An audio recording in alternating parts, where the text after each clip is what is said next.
ദൈവനാമ മഹത്വത്തിനായി ഈ ശുശ്രൂഷ സമർപ്പിക്കുന്നത് മാത്യു നെല്ലിക്കൽ ആൻഡ് മറിയാമ്മ മാത്യു, ന്യൂയോർക്ക്.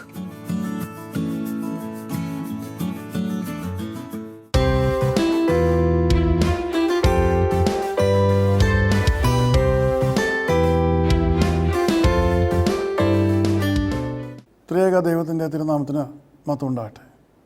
കർത്താവിൽ പ്രിയ സഹോദരങ്ങളെ, വീണ്ടും നമുക്ക് ഒരുമിച്ച് ദൈവസന്നിധിയിലേക്ക് കടന്നു വരുവാൻ തക്കതിനൊന്നും ദൈവം ഒരുക്കിയ എല്ലാ മുഖാന്തരങ്ങൾക്കായിട്ടും നമുക്ക് ദൈവത്തെ സ്തോത്രം ചെയ്തുകൊണ്ട് പ്രാർത്ഥിക്കാം.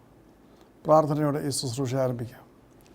ഞങ്ങൾ അവിടെ സ്നേഹിക്കുന്ന ഞങ്ങളുടെ സ്വർഗ്ഗസ്ഥ പിതാവാം ദൈവമേ, അവിടുത്തെ തിരുസന്നിധിയിലേക്ക് ലോകത്തിൻ്റെ വിവിധ രാജ്യങ്ങളിൽ നിന്നുള്ള എൻ്റെ മക്കളുമായിട്ട് കടന്നു വരുവാൻ തക്കോണം സഹായിച്ചിരിക്കുന്ന കൃപകൾക്കായിട്ട് അങ്ങനെ സ്തുതിക്കുന്നു, സ്തോത്രം ചെയ്യുന്നു. COVID-19 ആഘാത നിമിത്തം കർത്താവ് ലോകജനത പ്രയാസത്തിലും വേദനയിലും ദുഃഖത്തിലുമായിരിക്കുമ്പോൾ കർത്താവ് ഞങ്ങൾക്ക് വേറിട്ട് വന്ന് അവിടുത്തെ പാദപീഠത്തിൽ നിന്ന് അവിടുത്തെ സന്നിധിയിൽ നിന്ന് കരുണയും അനുഗ്രഹങ്ങളും പ്രാപിപ്പാൻ തക്കവണ്ണം ഈ ശുശ്രൂഷ മുഖാന്തരമാക്കി തീർക്കണമെന്ന് പ്രാർത്ഥിക്കുന്നു. അടിയനെ അവിടുത്തെ കരങ്ങൾ സമർപ്പിക്കുന്നു. അങ്ങ് അങ്ങയിലെ കൊണ്ട് ശുശ്രൂഷിപ്പാൻ സഹായിക്കണമേ. അടിയനോടൊപ്പം ഈ ശുശ്രൂഷ പങ്കുചെയ്യുന്ന എല്ലാ മക്കൾക്കും നീ കാവൽക്കാരനായി അവരെ അനുഗ്രഹിക്കുകയും അവർക്ക് അവരുടെ കുടുംബങ്ങൾക്കും കുഞ്ഞുങ്ങൾക്കും നിൻ്റെ കാവലിലും കൃപയിലും പരിപാലിക്കപ്പെടാനുള്ള മുഖാന്തരം അവർക്ക് കൊടുത്ത് സഹായിക്കണമേ. എല്ലാം അവിടുത്തെ നാമത്തിൻ്റെ മഹത്വത്തിനായി തീരുവാൻ ഇടയാക്കണമെന്ന് യേശു അതിൽ അപേക്ഷിക്കുന്നു. കൃപയുടെ കേൾക്കുമാറാണമേ. ആമേൻ. ആദ്യമായി നമുക്ക് കോവിഡ് രോഗം ബാധിച്ചിരിക്കുന്ന സഹോദരങ്ങൾക്ക് വേണ്ടി പ്രത്യേകമായിട്ട് പ്രാർത്ഥിക്കാം. അബുദാബിയിൽ നിന്ന് പോൾസൻ്റെ നില അല്പം ഗുരുതരമാണെന്ന് അറിയിച്ചിരിക്കുന്നു. അദ്ദേഹത്തിൻ്റെ സൗഖ്യം പ്രാപിക്കുവാൻ തക്കവണ്ണം കർത്താവിൻ്റെ കരം അദ്ദേഹത്തിന് വെക്കുന്നതിനായിട്ട് നമുക്ക് പ്രത്യേകം പ്രാർത്ഥിക്കാം. ബ്ലസ്സിൽ ഷാർജയിൽ നിന്ന് വിളിച്ചിരിക്കുന്നു. ബ്ലസ്സിൽ ഗീവർഗീസ്, അദ്ദേഹത്തിൻ്റെ രോഗത്തിന് ശമനം ഉണ്ടാകാനും സൗഖ്യം പ്രാപിക്കാനും കർത്താവ് പ്രവർത്തിക്കുന്നതിനായിട്ട് നമുക്ക് പ്രാർത്ഥിക്കാം. ജിബിൻ ഫിലഡൽഫിയയിൽ നിന്ന് പ്രാർത്ഥന ആവശ്യപ്പെട്ടിരിക്കുന്നു.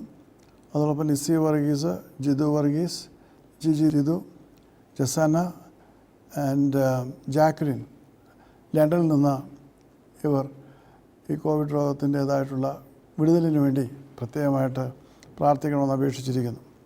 അതോടൊപ്പം ലിൻസി, ലിജോ, അനാഥ് ഖത്തറിൽ നിന്ന് പ്രാർത്ഥനയ്ക്ക് അപേക്ഷിച്ചിരിക്കുന്നു. ഈ സഹോദരങ്ങളെ നമുക്ക് പ്രത്യേകമായിട്ട് ഓർക്കാം. അതോടൊപ്പം നാം പ്രാർത്ഥിച്ചിരുന്ന ഡോക്ടർ സുശീലിന് വേണ്ടി പ്രാർത്ഥിക്കാം. Pray for his complete recovery.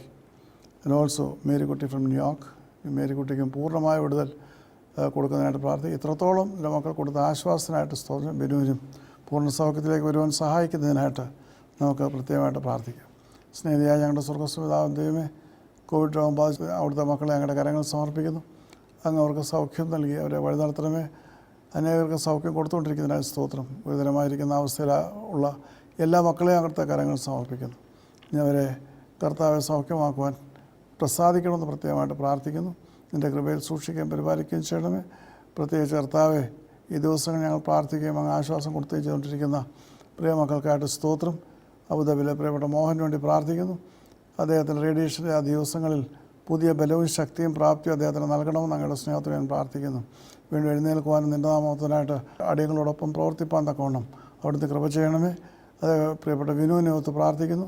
സൗഖ്യമാകേണ്ട കരവിടെ വെക്കണമേ. തുടർന്നുള്ള കീമോതെറാപ്പിയിലൊക്കെയും അദ്ദേഹത്തിന് കൂട്ടായിരുന്ന സമ്പൂർണ്ണമായ സൗഖ്യത്തിലേക്ക് വഴി നടത്തുവാൻ തക്കവണ്ണം അവിടുന്ന് സഹായിക്കണമെന്ന് അങ്ങയുടെ സ്നേഹത്തോടെ ഞങ്ങൾ പ്രത്യേകമായിട്ട് പ്രാർത്ഥിക്കുന്നു.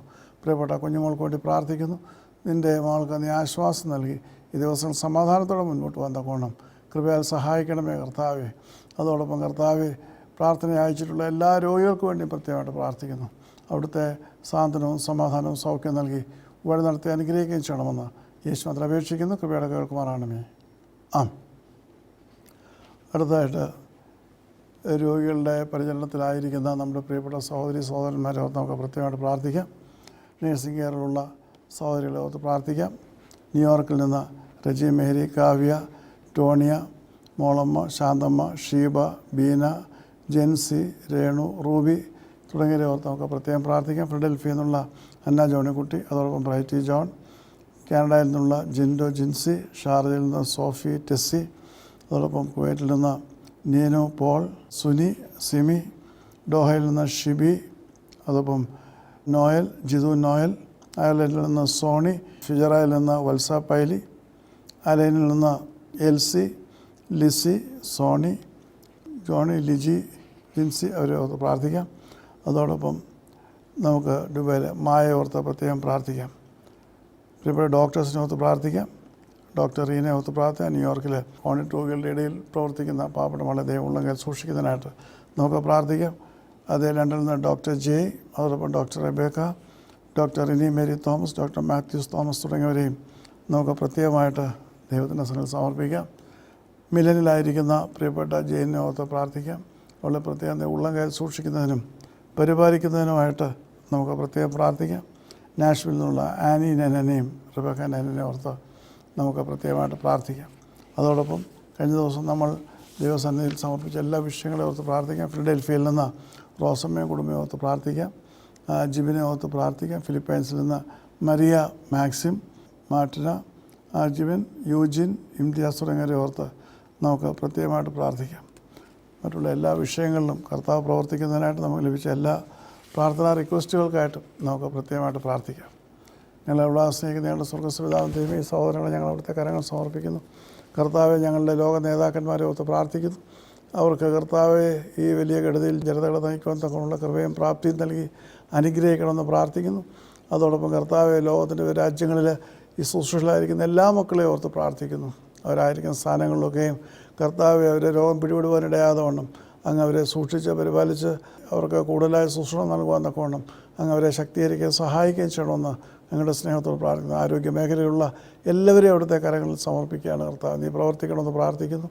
അതോടൊപ്പം പ്രത്യേകമായിട്ട് കർത്താവ് പേര് വന്നിരിക്കുന്ന പാവപ്പെട്ട മക്കളെ ഓർത്ത് പ്രാർത്ഥിക്കുക. രോഗികളുടെ മുഖത്ത് അവരെ ശുശ്രൂഷ നിൽക്കുമ്പോൾ നീ അവർക്ക് കാവൽക്കാരനായിരിക്കണമേ, നീ അവർക്ക് തീവതിലായിരിക്കണമേ, പ്രതിരോധമായി അവരെ വഴി നടത്തണമേ. ഡോക്ടേഴ്സിനകത്ത് പ്രാർത്ഥിക്കുന്നു, നീ അവരെ കാത്തുസൂക്ഷിച്ചോണെന്ന് പ്രാർത്ഥിക്കുന്നു. അതോടൊപ്പം ഇതിൻ്റെ കെടുതി മൂലം കഷ്ടപ്പെടുകയും നഷ്ടപ്പെടുകയും ചെയ്യുന്ന ഒരുപാട് ജനങ്ങളുണ്ട്. കർത്താവെ, നീ അവരെയൊക്കെ ഓർക്കുകയും സഹായിക്കാൻ അനുഗ്രഹിക്കുകയും ചെയ്യണമേ. ജോലി നഷ്ടപ്പെടുന്നവരുണ്ട് കർത്താവെ, മുൻപോട്ട് പോകാൻ മാർഗ്ഗമില്ലാത്തവരുണ്ട്, നാട് വിട്ട് പോകേണ്ടി വരുന്നവരുണ്ട്. അവർക്കൊക്കെയും അവിടുന്ന് ആശ്വാസവും പ്രത്യാശയുമായി അവിടുന്ന് വഴി നടത്തുകയും അനുഗ്രഹിക്കുകയും ചെയ്യണമേ. കൃപയാൽ പരിപാലിക്കണമെന്ന് അങ്ങയുടെ സ്നേഹത്തോടെ ഞങ്ങൾ പ്രത്യേകമായിട്ട് പ്രാർത്ഥിക്കുന്നു. ശുശ്രൂഷ അവിടുത്തെ കരങ്ങൾ സമർപ്പിക്കുന്നു. അവിടുത്തെ നാമം മോത്തപ്പെടുവാനും അവിടുത്തെ ആശ്വാസവും സ്വാതന്ത്ര്യവും സമാധാനവും സൗഖ്യം അനേകാര്യങ്ങൾ പ്രാപിക്കുവാനും ഇതിനെ മുഖാന്തരമാക്കി തീർക്കുമാറാകണമെന്ന് ഈശ്വരത്തിൽ അപേക്ഷിക്കുന്നു. കൃപയുടെ കേൾക്കുമാറാകണമേ. ആമേൻ. ത്രിയേക ദൈവത്തിൻ്റെ തിരുനാമത്തിന് മഹത്വം ഉണ്ടാകട്ടെ.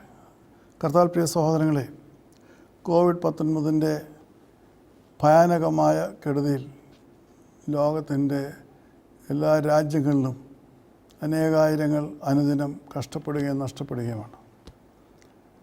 അതിനു വേണ്ടിയിട്ട് ലോകത്തിലെ എല്ലാ മതങ്ങളും എല്ലാ മനുഷ്യരും അവരുടെ കഴിവനുസരിച്ച് പ്രാർത്ഥിക്കുന്നുമുണ്ട്, പ്രവർത്തിക്കുന്നുമുണ്ട്. എന്നാൽ ഇതിനൊരു പ്രതിവിധി കണ്ടുപിടിക്കുവാനോ അല്ലെങ്കിൽ ഇതിന് ഒരു പ്രതിരോധം കണ്ടുപിടിക്കുവാനോ കഴിയാതെ ശാസ്ത്രലോകം പോലും അമ്പരന്ന് നിൽക്കുകയാണ്. അങ്ങനെയുള്ള സാഹചര്യങ്ങളിൽ ഇതിൻ്റെ വ്യാപനം തുടരുകയാണ്. ലക്ഷങ്ങളാണ് ഇതിൻ്റെ ആക്രമണങ്ങളിൽ മരണമടഞ്ഞത്. ലക്ഷങ്ങൾ രോഗബാധിതരായിട്ട് ചികിത്സയിലായിരിക്കുന്നു. ഇവർക്കൊക്കെ വേണ്ടിയിട്ടും നാം പ്രാർത്ഥിച്ചു പോരുകയാണ്. പ്രത്യേകിച്ച് ക്രിസ്തീയ കലണ്ടറിൽ ഏറ്റവും പ്രധാനപ്പെട്ട ചില ദിവസങ്ങളാണ് നാം തരണം ചെയ്തത്. കർത്താവിൻ്റെ കഷ്ടാനുഭവ ആഴ്ചയ്ക്ക് ക്രൈസ്തവ കലണ്ടറിൽ പ്രത്യേകമായ സ്ഥാനമുണ്ട്. ഇന്നത്തെ പശ്ചാത്തലത്തിൽ പരസ്യാരാധന സാധ്യമല്ലാതിരുന്നിട്ടും നമ്മുടേതായിട്ടുള്ള ആധുനിക സങ്കേതങ്ങൾ ഉപയോഗിച്ചുകൊണ്ട് ലോകത്തിൻ്റെ എല്ലാ രാജ്യങ്ങളിലും ജനങ്ങൾക്ക് കൂടി വരുവാൻ കഴിയാത്ത സാഹചര്യത്തിൽ പോലും അത് ഏറ്റവും അനുഗ്രഹമായി നടത്തുവാനും ജനങ്ങളെ ആ ആരാധനകൾ പങ്കെടുപ്പിക്കുവാനും തക്കവണ്ണം സഭകൾക്കും സമൂഹങ്ങൾക്കും ഒക്കെ കഴിയും. ഇപ്രകാരമുള്ള കഷ്ടാനുഭവ ആഴ്ചയും തുടർന്നുള്ള ഈസ്റ്റർ ആഘോഷവും നടന്നു കഴിയുമ്പോൾ തീർച്ചയായിട്ടും കോവിഡ്-19 ഒരു ശമനമുണ്ടാകും എന്ന് പറഞ്ഞ ലോക നേതാക്കന്മാരുണ്ട്, ക്രിസ്തീയ നേതാക്കന്മാരുണ്ട്. എന്നാൽ ഈസ്റ്റർ കഴിഞ്ഞിട്ടും മുൻപോട്ട് പോകുമ്പോൾ ഇതിൻ്റെ കെടുതികൾ വർദ്ധിക്കുന്നതാണ് നാം കാണുന്നത്. അവർ പറഞ്ഞ പ്രകാരം എന്തുകൊണ്ട് സംഭവിച്ചില്ല എന്ന് ചോദിക്കുമ്പോൾ തീർച്ചയായിട്ടും കഷ്ടാനുഭവ ആഴ്ചയാണ് ലോകം ഏറ്റവും കൂടുതൽ ഒരുമിച്ച് കർത്താവിൻ്റെ കഷ്ടാനുഭവങ്ങളെ അനുസ്മരിച്ചുകൊണ്ട് പ്രാർത്ഥിക്കുന്നത്. അങ്ങനെയുള്ള പ്രാർത്ഥനകളിൽ തീർച്ചയായിട്ടും ദൈവം പ്രസാദിക്കുമെന്നും ദൈവം തീർച്ചയായും അപ്രകാരമുള്ള സാഹചര്യങ്ങൾ ജനത്തെ വിടുവിക്കുവാൻ തക്കവണ്ണം എന്തെങ്കിലും ഉപാധികൾ ദൈവം തരുമെന്നും ഒക്കെയുമാണ് പ്രതീക്ഷിച്ചിരുന്നത്. എന്നാൽ അത് ലഭിക്കാതെ വരുമ്പോൾ നമുക്ക് അതിനെക്കുറിച്ച് കൂടുതലായി ചിന്തിക്കേണ്ട കാര്യമുണ്ട്. പലപ്പോഴും പ്രാർത്ഥന എന്ന് പറയുന്നത് പല തലങ്ങളിൽ നമുക്ക് ഉപയോഗിക്കാവുന്ന കാര്യമാണ്. സാധാരണ പ്രാർത്ഥനയുണ്ട്, നിരന്തരമായ പ്രാർത്ഥനയുണ്ട്, മടുത്തുപോകാത്ത പ്രാർത്ഥനയുണ്ട്. കർത്താവ് പറയുന്നത് എപ്പോഴും പ്രാർത്ഥിക്കണമെന്നാണ്. എപ്പോഴും പ്രാർത്ഥിക്കേണ്ട സാഹചര്യങ്ങളുണ്ട്, ഇടപെടാതെ പ്രാർത്ഥിക്കേണ്ട സാഹചര്യങ്ങളുണ്ട്. അങ്ങനെയൊക്കെയുള്ള പ്രാർത്ഥനകളെക്കുറിച്ച് നാം തിരുവചനത്തിൽ പഠിക്കുന്നുണ്ട്. പ്രാർത്ഥന കൊണ്ട് മാത്രമേ മനുഷ്യന് അസാധ്യമായ കാര്യങ്ങളെ നമുക്ക് ദൈവസന്നിധിയിൽ നിന്ന് സുസാധ്യമാക്കി തീർക്കുവാൻ സാധ്യമാകുകയുള്ളൂ. വിലയിന്ന എന്നെ അനേക സഹോദരങ്ങൾ പല പ്രയാസ പ്രതിസന്ധികളിൽ സമീപിക്കുമ്പോൾ ഞാൻ ആദ്യമായിട്ട് അവരോട് ചോദിക്കുന്ന ഒരു കാര്യം, നിങ്ങളുടെ പ്രാർത്ഥനാ ജീവിതം എങ്ങനെയുണ്ട്? അവരെല്ലാവരും പ്രാർത്ഥിക്കുന്നവരാണ്. ഞങ്ങൾ രാവിലെ പ്രാർത്ഥിക്കുന്നു, വൈകിട്ട് പ്രാർത്ഥിക്കുന്നു, പ്രാർത്ഥനയുണ്ട്.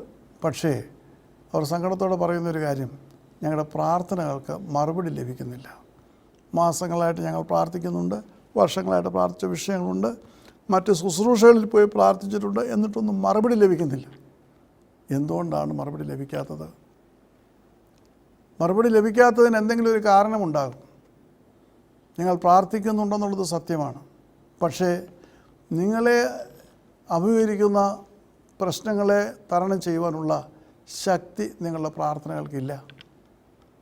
ഞാൻ എപ്പോഴും അവരോട് പറയുന്നൊരു ഉദാഹരണം, ഒരു മകൻ നായാട്ടിനായിട്ട് ഒരു കൊടുങ്കാട്ടിലേക്ക് പോകാൻ തക്കവണ്ണം എൻ്റെ പിതാവിനോട് അനുവാദം ചോദിച്ചു. വലിയ വനമാണ്, നായാട്ട് പോവുകയാണ്.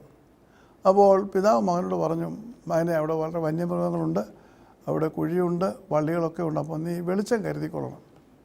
ശരി, പോയിട്ട് വരൂ. 2 ദിവസം കഴിഞ്ഞപ്പോൾ വളരെ ഗുരുതരമായ പരിക്കേറ്റ മകനെയാണ് അദ്ദേഹത്തിന് കാണുവാൻ കഴിഞ്ഞത്, അദ്ദേഹത്തിൻ്റെ അടുക്കൽ കൊണ്ടുവരുന്നത്. ആദ്യമായിട്ട് അദ്ദേഹം അവനോട് ചോദിച്ച ചോദ്യം, നീ വെളിച്ചം കരുതിയിരുന്നില്ലേ?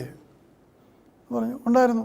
അദ്ദേഹം ആകെ അവനോട് പറഞ്ഞു, നീ നല്ലതുപോലെ വെളിച്ചം കരുതിക്കൊണ്ട് വേണം കാട്ടിലേക്ക് കയറുവാൻ, കാരണം അവിടെ എല്ലാം കൂരിട്ടാണ്. ഞാൻ വെളിച്ചം കരുതിയിരുന്നു. നീ എന്ത് വെളിച്ചമാണ് കരുതിയത്? ഞാൻ മെഴുതിരികൾ കരുതിയിരുന്നു. ഒരു മെഴുതിരി വെളിച്ചം കൊണ്ട് നിനക്കൊരു കൊടുങ്കാട്ടിലേക്ക് കയറുവാൻ കഴിയുമോ? മുൻപിലുള്ള അപകടങ്ങളെ, അനർത്ഥങ്ങളെയും കുറിച്ച് മനസ്സിലാക്കുവാൻ കഴിയുമോ? അത് ഡാഡി വെളിച്ചം വേണമെന്നല്ലേ പറഞ്ഞുള്ളൂ. എല്ലാം വെളിച്ചമാണ്. സത്യമാണ്, മെഴുതിരിയുടെ വെളിച്ചവും വെളിച്ചമാണ്, അതിനെ ഇരുട്ടാൻ നമുക്ക് പറയാൻ സാധ്യമല്ല. പക്ഷേ മെഴുതിരിയേക്കാൾ വലിയ വെളിച്ചം റാന്തൽ വിളക്കിനുണ്ടാവും, റാന്തലിനേക്കാൾ വലിയ വെളിച്ചം പെട്രോമാക്സിനുണ്ടാവും, അതിനേക്കാൾ വലിയ വെളിച്ചമാണ് നമുക്ക് ഇലക്ട്രിസിറ്റി ബൾബിൽ നിന്ന് ലഭിക്കുന്നത്. അങ്ങനെ വെളിച്ചത്തിൻ്റെ പരിധികൾ ഇങ്ങനെ കൂടിക്കൂടി നക്ഷത്രങ്ങളും വെളിച്ചം പകരുന്നു, സൂര്യനും വെളിച്ചം പകരുന്നു, ചന്ദ്രനും വെളിച്ചം പകരുന്നു. അപ്പം വെളിച്ചങ്ങൾക്ക് ഒരുപാട് വ്യതിയാനങ്ങളുണ്ട്. നമ്മെ നേരിടുന്ന കൂരിരുട്ടിനെ അതിജീവിക്കുവാൻ, അതിനെ കീഴടക്കുവാൻ തക്കവണ്ണം ഉള്ള വെളിച്ചമാണ് നമുക്ക് ആർജിക്കേണ്ടതായിട്ടുള്ളത്. അവൾ ആ മകൻ സംബന്ധിച്ച് ശരിയാണ്, എനിക്ക് ഈ കൊടുങ്കാട്ടിൽ കയറുവാനുള്ള വെളിച്ചമില്ലായിരുന്നു. സാധാരണ മെഴുതിരി കൊണ്ടുള്ള വെളിച്ചം കൊണ്ട് നാം താഴെ എന്തെങ്കിലും പോയാൽ പോലും കണ്ടുപിടിക്കാൻ ബുദ്ധിമുട്ടുന്ന അവസ്ഥയാണ്. അതുകൊണ്ട് ഇന്ന് നാം പ്രാർത്ഥിക്കുമ്പോൾ COVID-19 കെടുതി വർദ്ധിച്ചുകൊണ്ടേയിരിക്കുന്നതിൻ്റെ കാരണം നമ്മുടെ പ്രാർത്ഥനകൾക്ക് ഈ മഹാമാരിയെ കീഴടക്കുവാനുള്ള ശക്തിയില്ല എന്നുള്ളതാണ്. പ്രാർത്ഥനയ്ക്ക് ശക്തിയുണ്ട്, യാതൊരു സംശയവുമില്ല. മെഴുതിരി വെളിച്ചമാണ്, സംശയമില്ല. പക്ഷേ ഈ കൊടുങ്കാട്ടിലേക്ക്, കൂരിരുട്ടിലേക്ക് കയറണമെങ്കിൽ ഈ മെഴുതിരിയുടെ വെളിച്ചം കൊണ്ട് സാധ്യമല്ല. എന്ന് പറഞ്ഞതുപോലെ ഇന്നത്തെ നമ്മുടെ പ്രാർത്ഥനകൾ കൊണ്ട്, സാധാരണ പ്രാർത്ഥനകൾ കൊണ്ട്, അല്ലെങ്കിൽ ആണ്ടിലൊരിക്കൽ നടത്തപ്പെടുന്ന പ്രത്യേകമായിട്ടുള്ള കഷ്ടാനുഭവ ദിവസങ്ങളിലെ പ്രാർത്ഥനകൾ കൊണ്ട് നമുക്ക് ഈ വലിയ മഹാമാരിയെ കീഴടക്കുവാൻ സാധ്യമല്ല എന്നുള്ളതാണ് വളരെ വ്യക്തമായിട്ട് തെളിയിക്കപ്പെട്ടിട്ടുള്ളത്. ഇങ്ങനെയുള്ള സാഹചര്യങ്ങളിൽ ദൈവജനത്തിന് എങ്ങനെ മുൻപോട്ട് പോകുവാൻ കഴിയുമെന്ന് ദൈവം തന്നെ അഭ്യസിപ്പിച്ചിട്ടുണ്ട്. ഒരു ദൈവപൈതലിൻ്റെ പ്രത്യാശ അതാണ്. ഈ ലോകയാത്രയിൽ അവൻ നേരിടുന്ന ഏതു പ്രതിസന്ധിയെയും പ്രതിബന്ധത്തെയും തകർക്കുവാനും മുൻപോട്ട് പോകുവാനും എന്താണ് മാർഗമെന്നുള്ളത് ഈ ദൈവത്തിൻ്റെ തിരുവചനത്തിൽ വളരെ വ്യക്തമായി രേഖപ്പെടുത്തിയിട്ടുണ്ട്. പക്ഷേ പലപ്പോഴും നമുക്ക് അത് അനുഷ്ഠിക്കുവാനോ അത് അനുസരിക്കുവാനോ കഴിയുന്നില്ല. തന്നിമിത്തം നമുക്ക് നമ്മുടെ മുൻപിൽ കടന്നു വരുന്ന പ്രതിസന്ധികളെ കീഴടക്കുവാൻ കഴിയുന്നില്ല എന്നുള്ളതാണ് യാഥാർത്ഥ്യം. നമ്മളെ സംബന്ധിച്ച് നമ്മുടേതായിട്ടുള്ള ചില തീരുമാനങ്ങളും അനുമാനങ്ങളുമുണ്ട്. അത് നാം അനുഷ്ഠിച്ചു പോരുന്നു. ചില പാരമ്പര്യങ്ങളുണ്ട്, അത് അനുഷ്ഠിച്ചു പോരുന്നു. എന്നാൽ നാം ഇന്ന് കഴിക്കുന്ന പ്രാർത്ഥനകൾ കൊണ്ട് നമുക്ക് ഈ വിപത്തിനെ നേരിടുവാനോ കീഴടക്കുവാനോ കഴിയാതെ കുഴയുമ്പോൾ നാം എങ്ങനെയാണ് കൂടുതലായി പ്രാർത്ഥിക്കേണ്ടത്? എപ്രകാരമാണ് ക്രൈസ്തവ സമൂഹം ഒന്നായി നിന്ന് പ്രാർത്ഥിക്കേണ്ടത്? എപ്രകാരമാണ് ഇതിനെ നേരിടേണ്ടത് എന്ന് ചിന്തിക്കുവാനോ അങ്ങനെ ചിന്തിച്ച് പ്രവർത്തിക്കുവാനോ നമുക്ക് കഴിയുന്നില്ല എന്നുള്ളതൊരു ദുഃഖസത്യമാണ്. ഇപ്രകാരമുള്ള കെടുതികളെ എങ്ങനെ നേരിടണമെന്ന് ദൈവം തിരുവചനത്തിൽ നമ്മെ പഠിപ്പിച്ചിരിക്കുന്നു എന്ന് ഞാൻ പറയുകയുണ്ടായി. വേദപുസ്തകത്തിലെ ഏറ്റവും ചെറിയ പുസ്തകങ്ങളൊന്നാണ് യോവേൽ പ്രവചനം. വെറും 3 അധ്യായങ്ങളും 73 വാക്യങ്ങളുമുള്ള ഒരു ചെറിയ പുസ്തകം. ഒരു ചെറിയ പ്രവാചകൻ്റെ പുസ്തകമാണ്. ചെറിയ പ്രവാചകൻ എന്ന് പറയുമ്പോൾ ഹ്രസ്വമായ ഒരു കാലയളവിൽ ഒരു പ്രത്യേകമായ ഘട്ടത്തിൽ പ്രത്യേകമായിട്ടുള്ള ലക്ഷ്യത്തിന് വേണ്ടി മാത്രം ദൈവത്തിൻ്റെ ആത്മാവ് വന്ന് അവരിലൂടെ സംസാരിച്ച് അങ്ങനെ രേഖപ്പെടുത്തിയിരിക്കുന്ന പ്രവചനങ്ങളാണ് ചെറിയ പ്രവാചകന്മാരുടെ പുസ്തകങ്ങൾ. അപ്രകാരം തിരുവചനത്തിലെ പുസ്തകങ്ങളിൽ ഏറ്റവും ചെറിയ ഒരു പ്രവചനമാണ് യോവേൽ പ്രവചനം. എന്നാൽ യോവേൽ പ്രവചനത്തിൽ നാം കാണുന്ന ഒരു കാര്യം, ഇപ്രകാരമുള്ള ഒരു മഹാകെടുതിയിൽ എങ്ങനെയാണ് ദൈവജനത്തിന് അതിൽ നിന്ന് പുറത്തു വരുവാൻ കഴിയുമെന്ന് ദൈവം അവരെ അഭ്യസിപ്പിക്കുന്നതായിട്ടുള്ള, അവർക്ക് ഉപദേശിക്കുന്നതായിട്ടുള്ള ഒരു കാര്യമാണ്. അത് ആരംഭിക്കുമ്പോൾ തന്നെ അതിൻ്റെ 3-ാം വാക്യത്തിൽ ഇപ്രകാരം നാം വായിക്കുന്നുണ്ട്. യോവേൽ പ്രവചനത്തിൻ്റെ 3-ാം വാക്യത്തിൽ, ഇത് നിങ്ങൾ നിങ്ങളുടെ മക്കളോടും നിങ്ങളുടെ മക്കൾ അവരുടെ മക്കളോടും അവരുടെ മക്കൾ വരുവാനുള്ള തലമുറയോടും വിവരിച്ചു കൊടുക്കണം. See, when we face calamities, when we face pandemics, many a time we do not know how to go forward. Even children of God get baffled. They pray. Prayer is the breath of life. So they pray the normal prayers. Especially, we have just finished a season of great prayers during the Holy Week. But even after the Holy Week, we don't find any changes in this pandemic. Some of the Christian leaders, they expected this pandemic to come down after Easter. Some world leaders also had expressed the hope that this pandemic would come down after Easter, because universally people are praying during those days of the Holy Week. But we see that this pandemic has not reduced. On the contrary, it is on the rise. It is on the increase.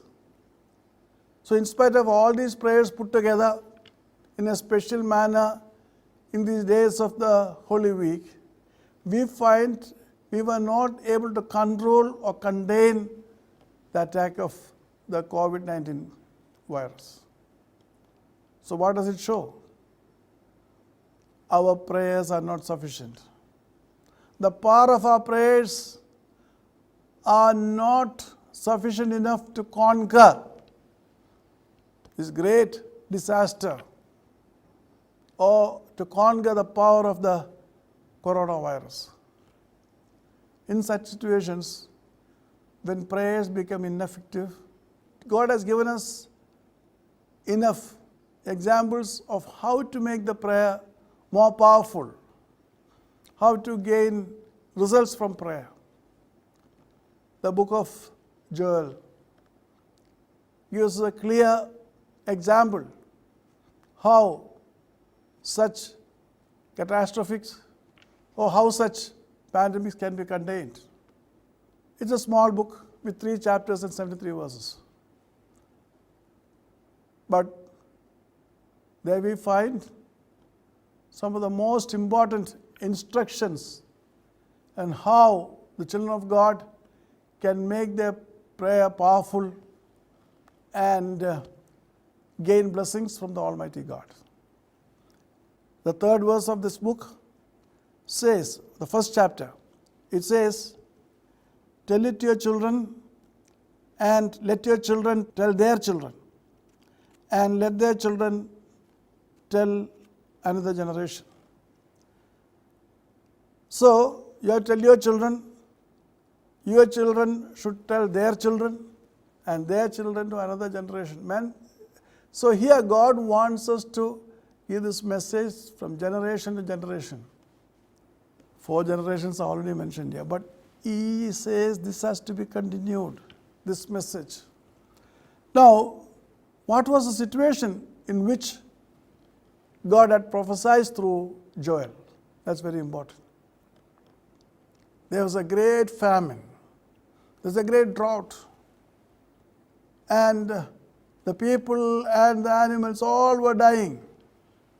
They were praying, but there were no answers for their prayers.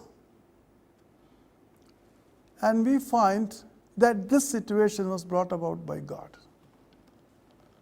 എന്ത് സാഹചര്യത്തിലാണ് ഇപ്രകാരം യോവേൽ പ്രവചനത്തിലൂടെ ദൈവം തൻ്റെ ജനത്തെ ഉപദേശിക്കുന്നത്? ദേശമെല്ലാം ക്ഷാമമാണ്, ദേശമെല്ലാം വരൾച്ചയാണ്, മനുഷ്യനും മൃഗങ്ങളൊക്കെയും ചത്തൊടുങ്ങുകയാണ്. ഇതിൻ്റെ കാരണം ദൈവം അയച്ച മഹാസൈന്യമാണ്. ഇത് ദൈവം തന്നെ പറയുന്ന കാര്യമാണ്. യോവേൽ പ്രവചനം 2-ാം അധ്യായം 25-ാം വാക്യത്തിൽ നമുക്ക് കാണുവാൻ കഴിയും, ഞാൻ നിങ്ങളുടെ ഇടയിൽ അയച്ചിരിക്കുന്ന എൻ്റെ മഹാസൈന്യമായ വെട്ടുക്കിളിയും വെട്ടിലും തുള്ളനും പച്ചപ്പുഴുവും തിന്നുകളഞ്ഞ വർഷങ്ങൾ ഞാൻ നിങ്ങൾക്ക് പകരം തരും. അപ്പോൾ എൻ്റെ മഹാസൈന്യമെന്ന് ദൈവം വിശേഷിപ്പിക്കുന്നത് വിട്ടിലുകളെയാണ്, ലോക്കസ്റ്റ്. എൻ്റെ മഹാസൈന്യമാണ്. അപ്പോൾ ദൈവമാണ് ഇപ്രകാരം ഒരു സാഹചര്യം തൻ്റെ ജനത്തിന് വരുത്തി വച്ചിരിക്കുന്നത്. അവർ കഷ്ടത്തിലായി, വേദനയിലായി, മരണത്തിൻ്റെ താഴ്വരയിലൂടെ അനേകർ കടന്നു പോകുന്ന അവസ്ഥയിൽ മനുഷ്യനും മൃഗങ്ങളും ക്ഷാമം കൊണ്ട് ചത്തൊടുങ്ങുമ്പോൾ ദൈവം അവരോട് സംസാരിക്കുകയാണ്. അവരുടെ അന്നത്തെ അവസ്ഥ എന്ന് ചോദിച്ചാൽ 1-ാം അധ്യായത്തിൻ്റെ 4-ാം വാക്യത്തിൽ കാണുവാൻ കഴിയും, തുള്ളൻ ശേഷിപ്പിച്ചത് വെട്ടുക്കിളി തിന്നു, വെട്ടുക്കിളി ശേഷിപ്പിച്ചത് വിട്ടിൽ തിന്നു, വിട്ടിൽ ശേഷിപ്പിച്ചത് പച്ചപ്പുഴു തിന്നു.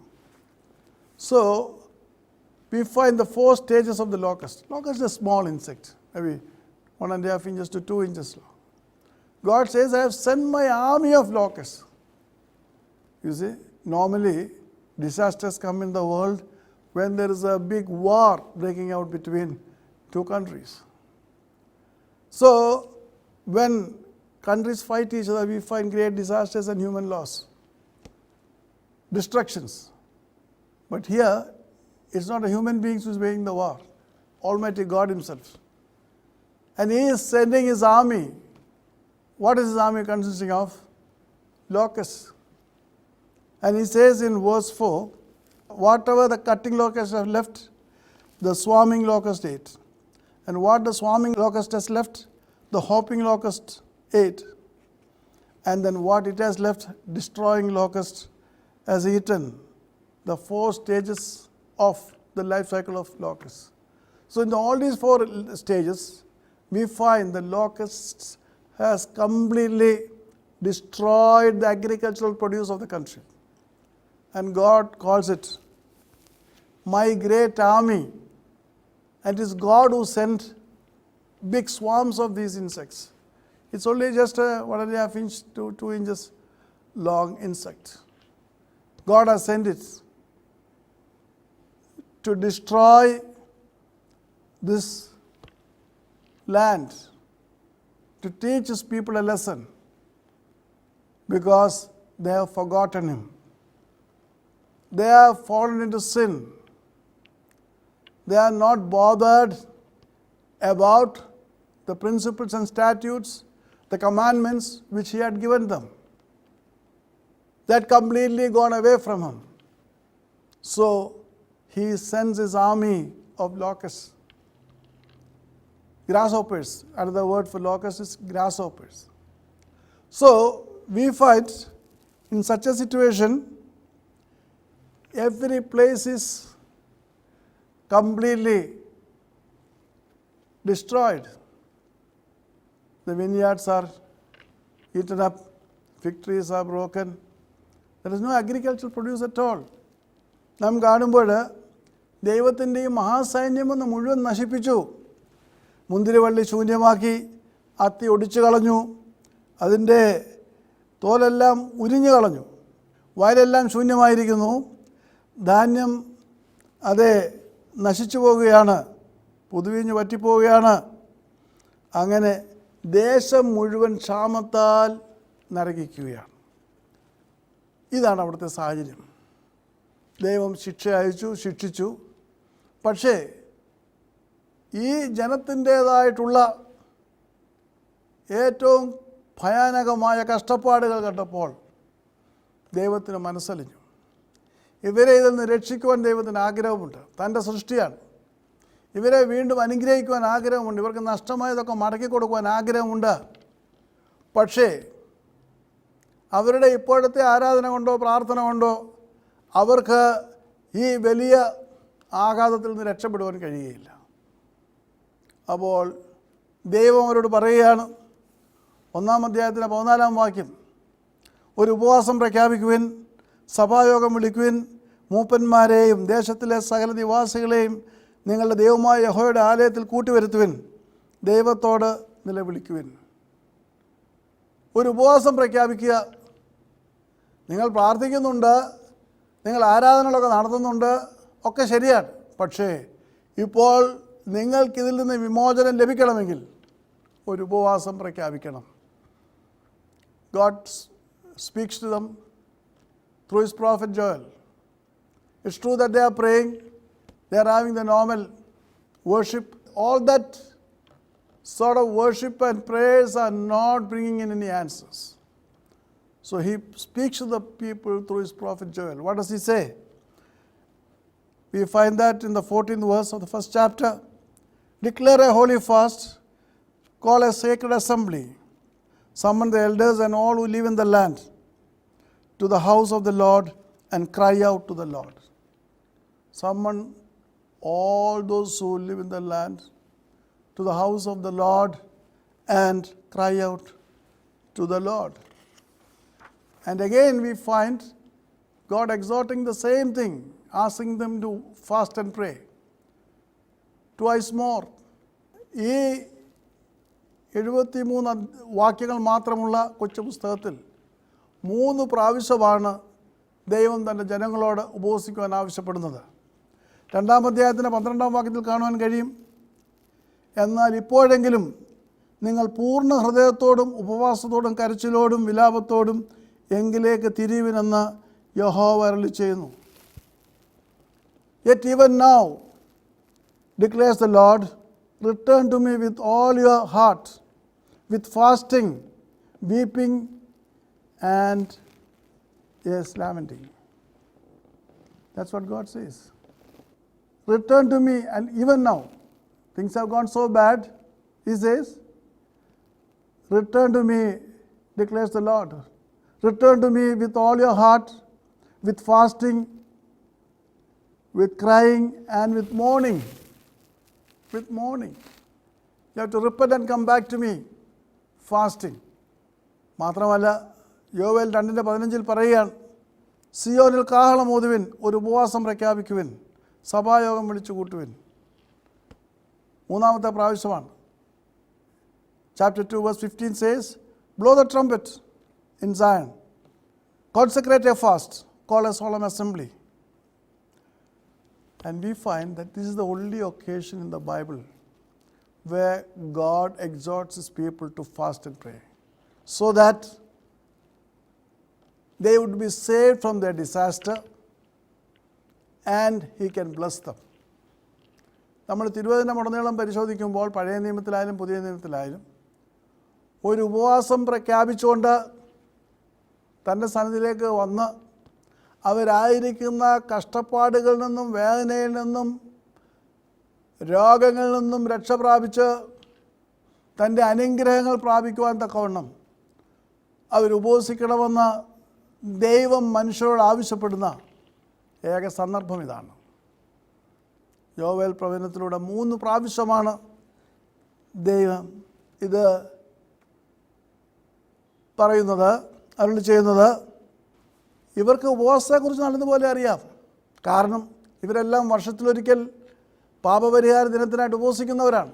They know about this fasting prayer. They are the people who observe the Yom Kippur fast. But this is a fasting apart from the Yom Kippur fast. This is a fasting which they should observe to save themselves from this great disaster, this punishment from the Almighty God. And how do you fast?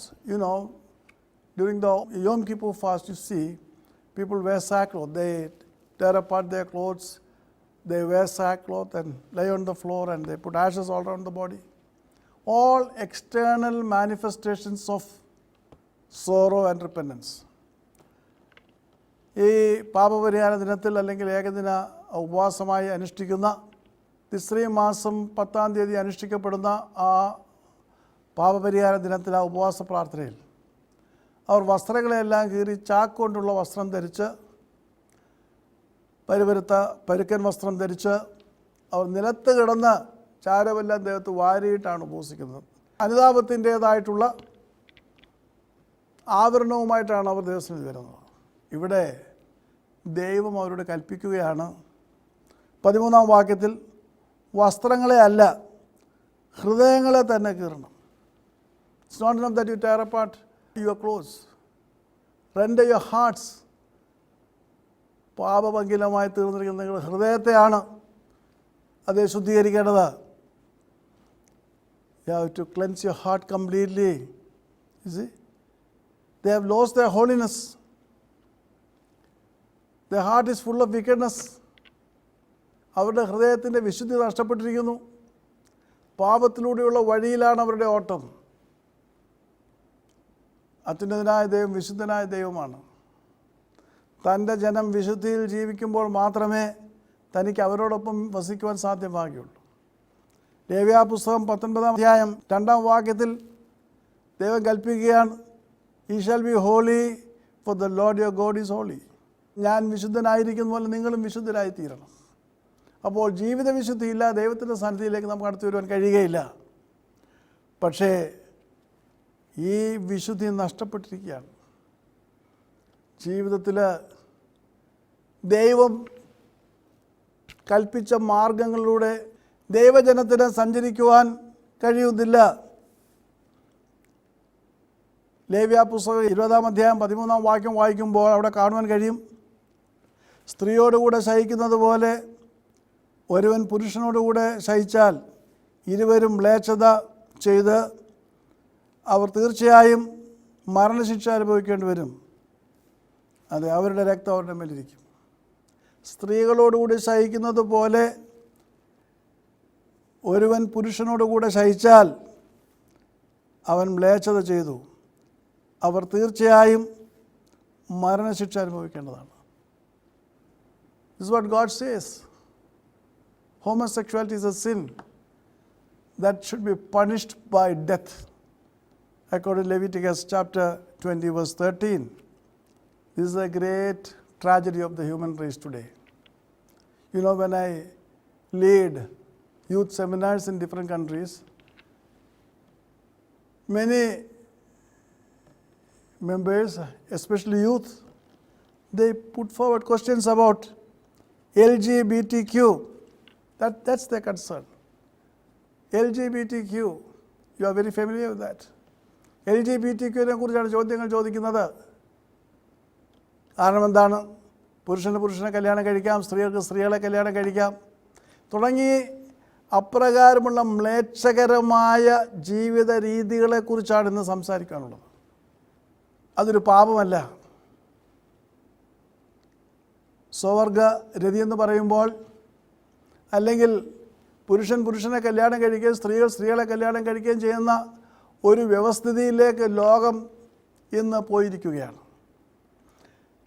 ലോകത്തിലെ ഭൂരിഭാഗം രാജ്യങ്ങളും അത് അംഗീകരിച്ചു കഴിഞ്ഞിരിക്കുകയാണ്. അനേക ക്രൈസ്തവ സഭകൾ അതിനെ അംഗീകരിച്ചു കഴിഞ്ഞിരിക്കുകയാണ്. ഔദ്യോഗികമായ അനുവാദം കൊടുത്തിരിക്കുകയാണ്. പുരുഷന് പുരുഷനെ കല്യാണം കഴിക്കാം, സ്ത്രീകൾക്ക് സ്ത്രീകളെ കല്യാണം കഴിക്കാം, തുടർന്ന് അതിൻ്റേതായിട്ടുള്ള വകഭേദങ്ങളുള്ള ഒരുപാട് കാര്യങ്ങൾ. അതാണ് LGBT. കാൽഗറി എന്ന സ്ഥലത്ത് കാനഡയിൽ ഞാൻ ഉപവാസ പ്രാർത്ഥനയ്ക്ക് കടന്നുപോയി.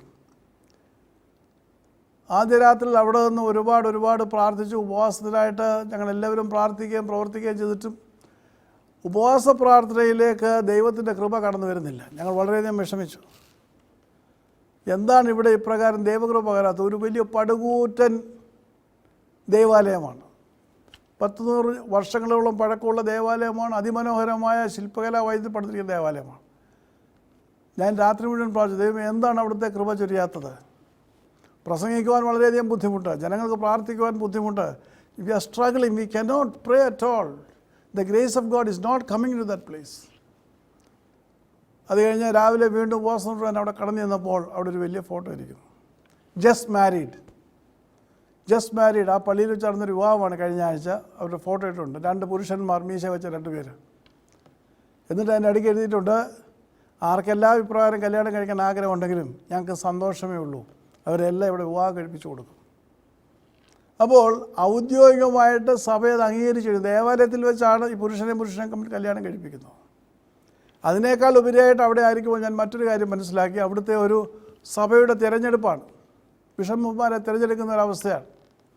ആ തിരഞ്ഞെടുപ്പിൽ ഓരോ കാൻഡിഡേറ്റ്സും അവരുടെ കുടുംബസമേതം വന്ന് പരിചയപ്പെടുത്തേണ്ട ഒരു ചടങ്ങുണ്ട്. അതിൽ ഒരു സ്ഥാനാർത്ഥി, ബിഷപ്പായി പോകേണ്ട സ്ഥാനാർത്ഥി കടന്നു വന്നത് മീശയുള്ളൊരു പുരുഷനുമായിട്ടാണ്, അവൻ്റെ ഭാര്യയായിട്ട് വിശേഷിപ്പിക്കുന്നത്.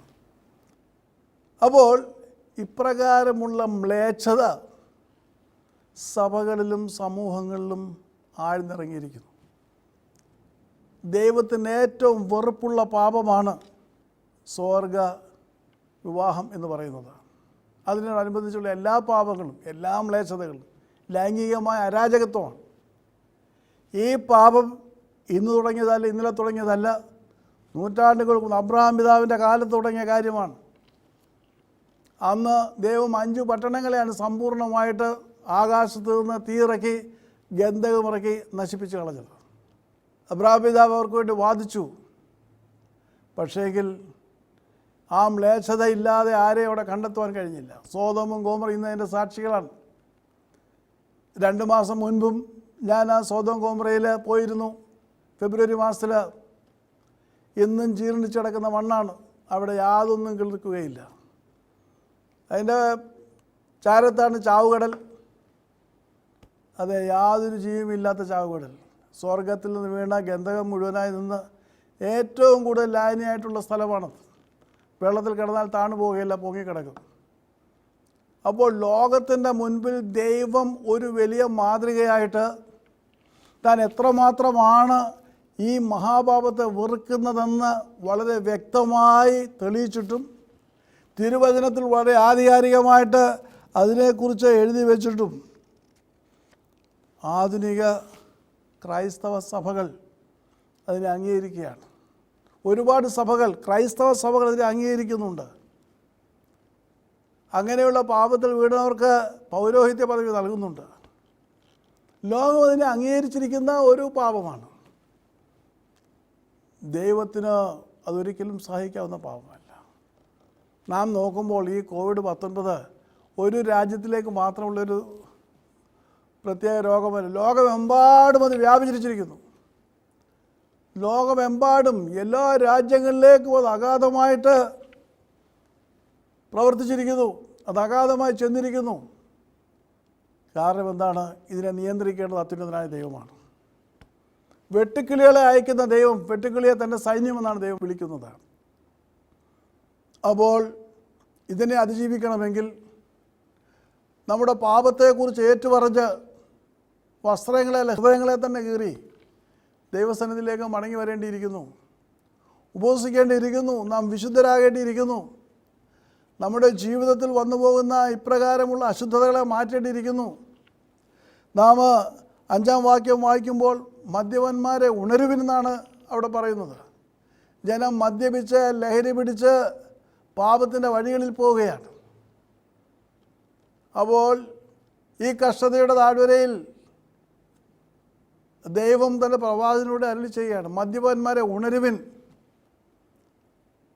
ലഹരി പിടിക്കുന്ന അവസ്ഥ, മദ്യപാനം ഇന്ന് ശീലമാണ്. മനുഷ്യനെ ദൈവത്തിൽ നിന്ന് അകറ്റിക്കളയുന്ന, സാമൂഹ്യ നന്മകളിൽ നിന്ന് അകറ്റിക്കളയുന്ന, അവൻ്റെ ജീവിതത്തെ മുരടിപ്പിക്കുന്ന മദ്യപാനത്തെയാണ് ഇന്ന് അനേകർ പുൽകിയിരിക്കുന്നത്.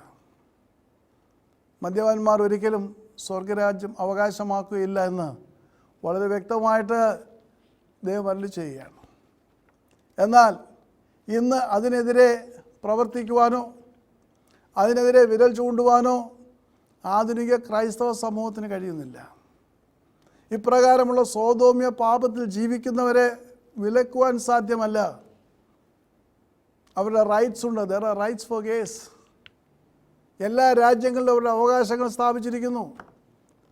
അവരുടേതായിട്ടുള്ള നിയമങ്ങൾ പ്രത്യേകമായിട്ട് സ്ഥാപിച്ചിരിക്കുന്നു. സ്കൂളുകളിൽ പോലും അപ്രകാരമുള്ള അതിപ്രസരം പടർത്തിവിടുകയാണ്. ഈ ചിന്താഗതി പ്രായം ചെല്ലുമ്പോഴല്ല, പ്രൈമറി സ്കൂളുകൾ മുതൽ വളർത്തിയെടുക്കുന്ന രാജ്യങ്ങളുണ്ട്. അങ്ങനെ ഒരു ജനതയെ മുഴുവൻ പാപത്തിൽ നിന്ന് വിടുവിക്കുന്നതിന് പകരം പാപാന്തകാരത്തിലേക്ക് തള്ളിവിടുന്ന നിയമനിർമ്മാണങ്ങളാണ് അനേക പാശ്ചാത്യ രാജ്യങ്ങളിലുള്ളത്. ക്രിസ്തീയ രാജ്യങ്ങളെന്ന് അവകാശപ്പെടുന്ന രാജ്യങ്ങളിലൊക്കെയും ഈ നിയമനിർമ്മാണമുണ്ട്, ഇതിന് അംഗീകാരമുണ്ട്. അവിടെ അങ്ങനെയുള്ളവർക്ക് യഥേഷ്ടം ജീവിക്കാൻ അതേ എല്ലാവിധ സംവിധാനങ്ങളുമുണ്ട്. എന്നാൽ സർവശക്തനായ ദൈവത്തെ ഭയപ്പെട്ട് ദൈവത്തിൻ്റെ കൽപ്പനയനുസരിച്ച് ഇതിനെ ക്രമീകരിക്കുവാൻ അനേക സഭകൾക്ക് സാധ്യമല്ല. സോദോം പാപത്തെ ദൈവം വെറുക്കുന്നു. അതുകൊണ്ടാണ് ഇന്നും സോദോം ഗോമറ തലയുയർത്തി അവിടെ നിൽക്കുന്നത്. അനേകം മൈലുകൾ നീളത്തിൽ കിടക്കുകയാണ്. ദൈവം സോദോമ്യ പാപം മുതൽ അനേകമായ പാപങ്ങളെ ശിക്ഷിച്ച അനേകമായ ചരിത്രങ്ങളുണ്ട്. എന്നാൽ ഈ പാപത്തെ, സോദോമ്യ പാപത്തെ ശിക്ഷിച്ചതിൻ്റെ തെളിവായിട്ടാണ് സോദോമും ഗോമറയും അവിടെ തലയുയർത്തി നിൽക്കുന്നത്. എന്നാൽ നാം അതിനെ അംഗീകരിക്കുന്നില്ല, അതിനെ അവഗണിക്കുകയാണ്. ഇന്ന് ഉപവസിക്കുവാനും പ്രാർത്ഥിക്കുവാനും കഴിയുന്നില്ല. നമുക്ക് ആരാധനകളുണ്ട്, പ്രാർത്ഥനകളുണ്ട്.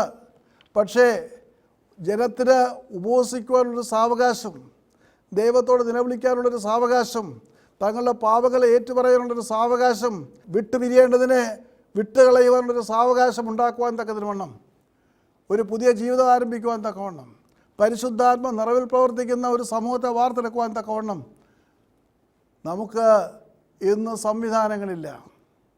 ആരാധനകൾ മനോഹരമാണ്, ദൈവത്തെ സ്തുതിക്കുന്നത് അതിമനോഹരമാണ്, ദൈവത്തിന് വേണ്ടിയിട്ട് പ്രവർത്തിക്കുവാൻ ആഹ്വാനങ്ങളൊക്കെ ഉണ്ട്.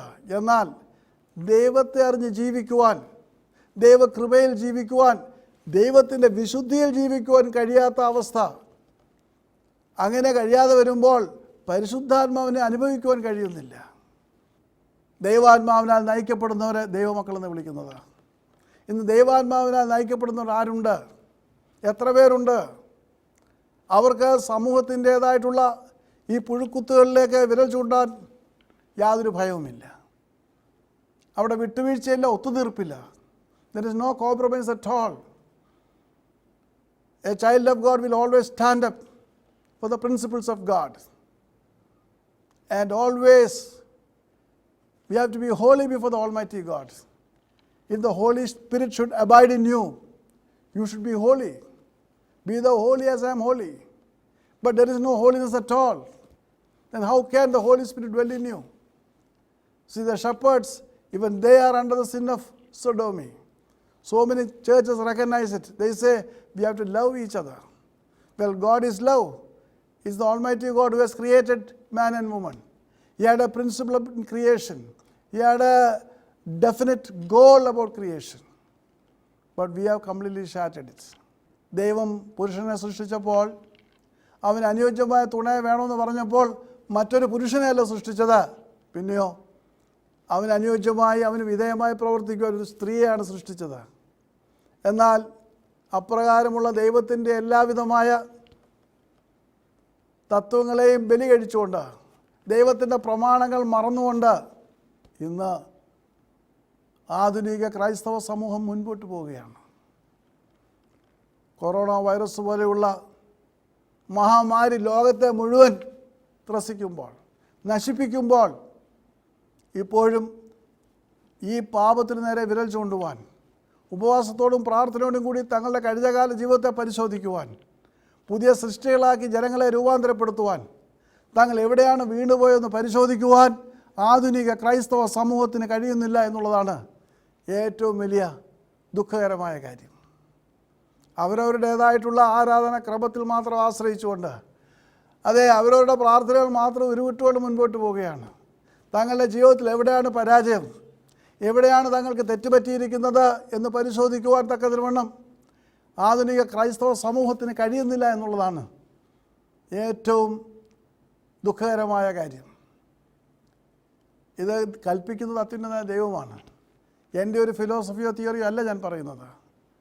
യഹൂദ ജനം മുഴുവൻ ഏറ്റവും ദുഃഖകരമായ അവസ്ഥയിൽ കഷ്ടതയുടെ താഴ്വരയിൽ കിടന്ന് വലയുമ്പോൾ, അനേകായിരങ്ങൾ ചത്തൊടുങ്ങിയപ്പോൾ ദൈവത്തിന് അവരോട് മനസ്സലിവ് തോന്നി. പക്ഷെ മനസ്സലിവ് കൊണ്ട് ദൈവത്തിന് അവരെ രക്ഷിക്കുവാൻ കഴിയുകയില്ല. അവരെ വീണ്ടും അനുഗ്രഹിക്കാൻ ദൈവം വാഗ്ദത്തം ചെയ്യുകയാണ്. മാത്രമല്ല, ഈ ചെറിയ പുസ്തകത്തിൽ തന്നെയാണ് അന്ത്യകാലത്ത് സകല ജഡത്തിന്മേലും തൻ്റെ ആത്മാവിനെ പകരുമെന്നുള്ള വലിയ വാഗ്ദത്തം ദൈവം നൽകുന്നത്. അപ്പോൾ പാപത്തിൻ്റേതായിട്ടുള്ള പടുകുഴിയിൽ വീണ് കിടക്കുന്ന മനുഷ്യൻ ശുദ്ധീകരിക്കപ്പെട്ട് വീണ്ടും ദൈവസന്നിധിയിലേക്ക് വരുമ്പോൾ അവനെ ദൈവത്തിൻ്റെ പരിശുദ്ധാത്മാവിനാൽ നിറച്ചൊരു പുതിയ സൃഷ്ടിയാക്കി തീർക്കുമെന്നുള്ള വലിയ വാഗ്ദത്തവും ഈ ചെറിയ പ്രവചനത്തിൽ അന്തർലീനമായിരിക്കുന്നു. ദൈവത്തിന് അവരെ അനുഗ്രഹിക്കാൻ കഴിയും. പക്ഷേ അനുഗ്രഹത്തിന് വ്യവസ്ഥിതിയുണ്ട്. അവരുടെ രോഗത്തെ സൗഖ്യമാക്കാൻ വ്യവസ്ഥിതിയുണ്ട്. അവരുടെ ക്ഷാമത്തെ മാറ്റുവാൻ വ്യവസ്ഥിതിയുണ്ട്. അവരുടെ വരൾച്ചയെ മാറ്റുവാൻ വ്യവസ്ഥിതിയുണ്ട്. എന്താണ് വ്യവസ്ഥിതി? ദൈവത്തിൻ്റെ പ്രവർത്തനം ഉണ്ടാകണമെങ്കിൽ പാപത്തെ വിട്ടുതിരിയണം. ദൈവത്തെയും മനുഷ്യനെയും തമ്മിൽ ഭിന്നിപ്പിക്കുന്ന പാപങ്ങൾ ഒരിക്കലും ദൈവത്തിൻ്റെ കരുണ ആർജിക്കുവാൻ മനുഷ്യനെ സഹായിക്കുന്നില്ല. ദൈവത്തിൻ്റെ കരുണയും കൃപയും ആർജിക്കുവാൻ നമുക്ക് കഴിയണമെങ്കിൽ നമ്മുടെ കഴിഞ്ഞ കാലത്തേക്ക് തിരിഞ്ഞു നോക്കണം. പാപത്തിൻ്റെ വലിയ കൂമ്പാരമായിട്ട് കടന്നു വന്ന ദൈവത്തെ 2-3 മണിക്കൂർ വന്ന് ആരാധിച്ച് കുറച്ചേറെ സ്തുതിഗീതങ്ങൾ പാടി കുറച്ചേറെ കാര്യങ്ങൾ ചെയ്തിട്ട് പോയൊന്നല്ല ദൈവത്തിന് പ്രസാദകരമായ കാര്യം.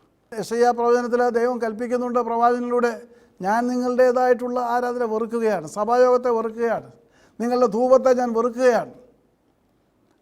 നിങ്ങൾ കൈമലർത്തുമ്പോൾ ഞാൻ എൻ്റെ മുഖം തിരിക്കും. കാരണം നിങ്ങളുടെ കൈകൾ മുഴുവൻ പാപമാണ്, രക്തം കൊണ്ട് നിറഞ്ഞിരിക്കുന്നു.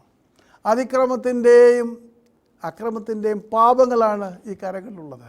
ഇത് വെച്ചാണ് നിങ്ങൾ അനുഗ്രഹത്തിന് വേണ്ടി അപേക്ഷിക്കുന്നത്, ഇത് വെച്ചാണ് നിങ്ങൾ പ്രാർത്ഥിക്കുന്നത്. എങ്ങനെ പ്രാർത്ഥനയ്ക്ക് മറുപടി നൽകുവാൻ കഴിയും? അതുകൊണ്ട് കർത്താൽ പ്രിയ സഹോദരങ്ങളെ, ഇന്ന് ഏറ്റവും ആവശ്യമായിരിക്കുന്നത് ഒരു മാറ്റമാണ്. ആ മാറ്റം ഉണ്ടാക്കുവാൻ കഴിയുന്നത് ഉപവാസ പ്രാർത്ഥനകളിലൂടെയാണ്. യോവേൽ പ്രവചനം വിളംബരം ചെയ്യുന്നത് അതാണ്. ഏത് കഷ്ടത്തിൻ്റെ നടുവിലും, ദൈവത്തിൻ്റെ ഏത് കോപത്തിൻ്റെ നടുവിലും ദൈവത്തിൻ്റെ കോപത്തെ ശമിപ്പിക്കുവാൻ തക്കവണ്ണം ദൈവം തന്നെ തൻ്റെ ജനത്തിന് പറഞ്ഞു കൊടുത്തിരിക്കുന്ന ഉപാധിയാണ് ഉപവാസ പ്രാർത്ഥന. മറ്റൊരാളല്ല പറയുന്നത്. താനാണ് ജനത്തെ ശിക്ഷിച്ചത്. തൻ്റെ മഹാസൈന്യത്തെ അയച്ചത് താനാണ്.